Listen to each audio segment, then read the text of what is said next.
सिया और सफेद का मालिक भारतीय क्रिकेट बोर्ड का सेक्रेटरी कौन? भारतीय क्रिकेट बोर्ड के सेक्रेटरी और एशियन क्रिकेट काउंसिल के सदर जय शाह भारती वजीर दाखिला अमित शाह के बेटे और भारतीय क्रिकेट में सिया सफेद के मालिक हैं।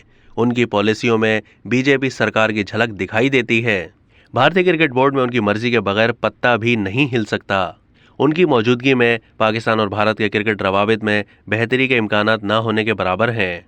भारतीय क्रिकेट बोर्ड की सदारत से साबिक कप्तान सौरव गंगुली को हाथ धोना पड़े, लेकिन जय शाह एक बार फिर भारतीय बोर्ड के सेक्रेटरी बन गए। सौरव गंगुली की जगह कर्नाटक के रॉजर बिनी भारतीय बोर्ड के नए सदर बन गए हैं। उन्हें बीसीसीआई की सालाना जनरल मीटिंग में दूसरी मुद्दत के लिए सेक्रेटरी मुंतखब किया गया।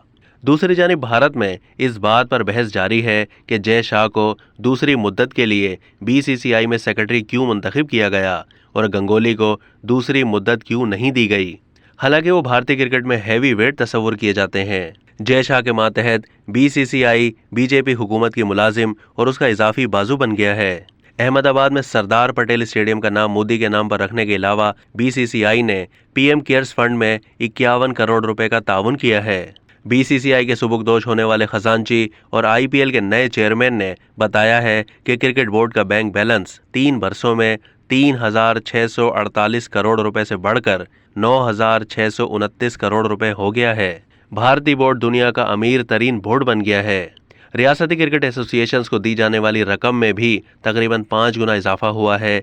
सीओए के दौर में ये रकम 680 करोड़ रुपए थी, जो अब 3,295 करोड़ रुपए है। अब तक के लिए इतना ही। मजीद मालूमात के लिए डेली जंग के यूट्यूब चैनल को सब्सक्राइब कीजिए।